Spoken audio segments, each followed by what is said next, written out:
Welcome to Newsbeacon, your trusted source for breaking headlines, global insights, and sharp analysis from around the world. If you're new here, don't forget to hit that subscribe button and turn on notifications so you never miss an update. America and Canada, neighbors, best friends, and partners in ways that go far beyond just sharing a continent. For over 150 years, these two countries have stood side by side, building a relationship rooted in trust, cooperation, and mutual respect.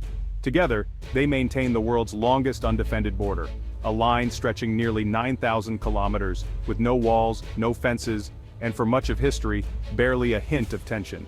Over the decades, this open border has allowed a massive, seamless trade relationship to flourish.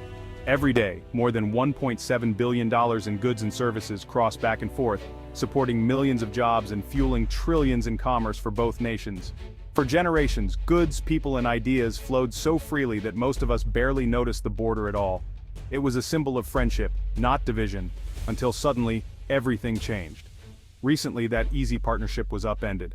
Political tensions, global events, and shifting priorities brought new challenges to the once peaceful crossing. Tariffs, tough talk, and new laws turned friendly trade into a tense standoff.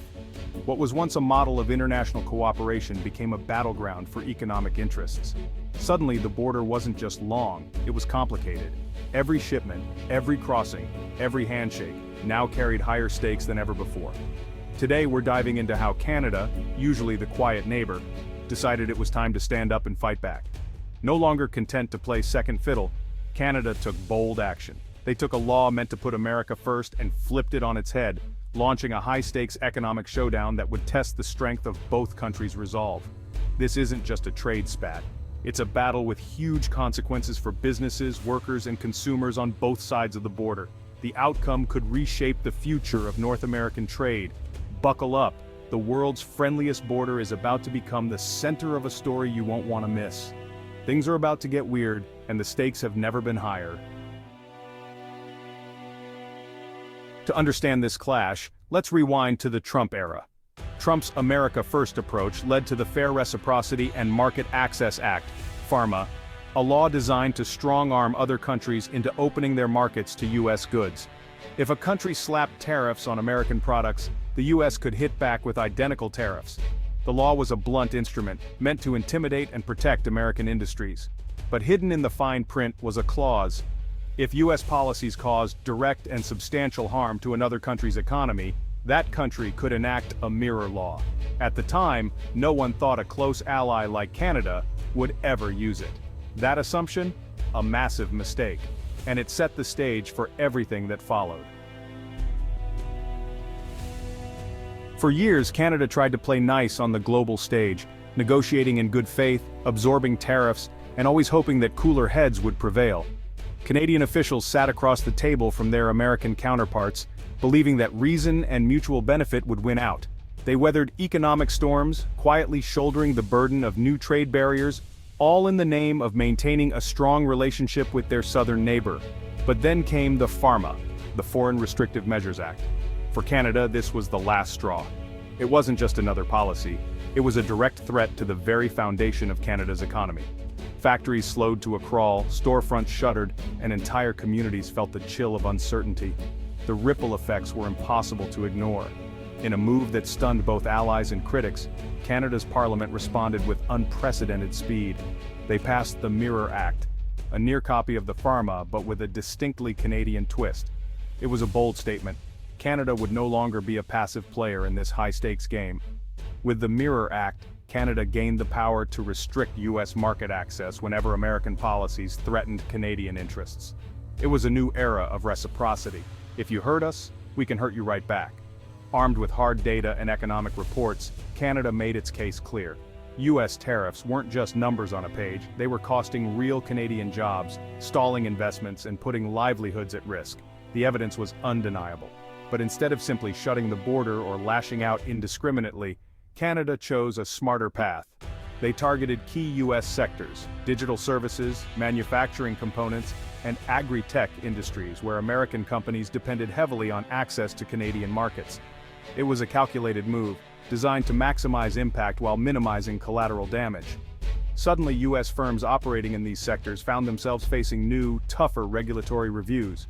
In the world of international trade, bureaucratic review is often code for good luck getting in. The message was clear: business as usual was over. Canada's move was precise, strategic, and laser-focused on industries located in politically sensitive U.S. states, places where economic pain could quickly become a political headache for American leaders. The pressure was on. This time Canada wasn't just complaining or asking for fairness, they were fighting back, using America's own rules as their weapon. The Mirror Act was both a shield and a sword. The world watched in surprise as the famously polite neighbor finally raised their voice. Headlines blared, analysts scrambled, and the global community took notice of Canada's bold new stance. The US was caught completely off guard. The rules of the game had changed, and this time, Canada was holding the Uno reverse card. Enter Mark Carney, the James Bond of global finance, a man whose reputation for cool-headed strategy and unflappable composure precedes him wherever he goes.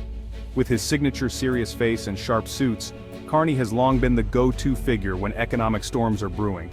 He's the kind of leader who doesn't just react to crises. He anticipates them, plans for them, and often outsmarts them before they even arrive. Carney's resume reads like a playbook for global financial stability. Former head of both the Bank of Canada and the Bank of England, he steered two of the world's most important economies through turbulent times. His experience at the helm of these central banks gave him a unique perspective on international finance and a deep understanding of the levers that move markets and shape policy. In late 2024, Carney was tapped for a new challenge, becoming Canada's special trade envoy at a moment when the stakes couldn't have been higher. The government needed someone with both gravitas and vision, and Carney fit the bill perfectly.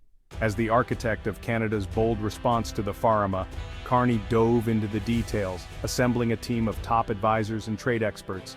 He pored over legal documents, scrutinized every clause, and mapped out a strategy that would stand up to international scrutiny.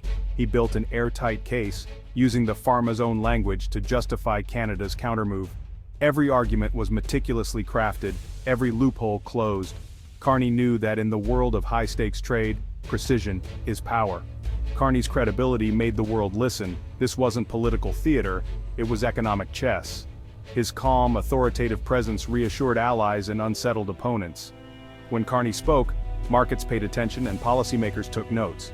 He targeted U.S. sectors where Canada had real leverage, industries that depended on Canadian resources or supply chains. By choosing his targets carefully, Carney ensured that Canada's response would be felt in Washington, but not at home. His strategy was designed to minimize risk to Canadian jobs and industries. He worked closely with business leaders and unions to make sure that Canadian workers were protected, even as the pressure on the U.S. mounted. Meanwhile, the pressure on Washington was unmistakable. Protests, tense meetings, and a sense of urgency swept through the U.S. Capitol as Carney's plan took effect. Carney also rallied global support, reaching out to allies and trading partners to build a coalition. He framed Canada's move not as an act of aggression, but as a principled defense of fair trade and international rules. By positioning Canada as a champion of fairness, Carney won sympathy and backing from other nations. His strategy was calm, calculated, and when necessary, ruthless, always several moves ahead. He anticipated U.S. retaliation, preparing countermeasures and contingency plans. Every scenario was mapped out, every risk weighed. As Washington scrambled to respond, Carney's team was already executing the next phase of their plan. The U.S. was on the back foot, reacting to moves they hadn't seen coming. Through it all, Carney remained 2 steps ahead, confident, composed, and utterly focused. His leadership turned a moment of crisis into an opportunity for Canada to assert itself on the world stage. It was a masterclass in economic statecraft, a demonstration of how expertise, preparation, and strategic thinking can change the course of events. In the end, Canada had the right man for the moment, Mark Carney, the man with the plan and a very serious face. The brilliance of Canada's move? They used the pharma exactly as written, against the U.S. Suddenly, American companies faced the same barriers they'd imposed on others. Tech firms lost easy access to Canada. Midwest farmers saw buyers vanish. The U.S. couldn't criticize Canada's law without undermining their own. Any retaliation would only prove Canada's point. America was playing dirty. The pharma, meant to open markets, now shut them for U.S. businesses. It was a stunning reversal. A law designed as a sword had become a shield for Canada. The The consequences were immediate and severe. The lesson? Be careful what you legislate. For American businesses, the fallout was brutal. Companies lost access to their second biggest market overnight. Revenues tanked, layoffs loomed. Canada's strategy hit politically sensitive states, turning a trade dispute into a local crisis. The ripple effects hurt workers, suppliers, and entire communities. Investment dried up. Why risk expanding into Canada if the door could slam shut?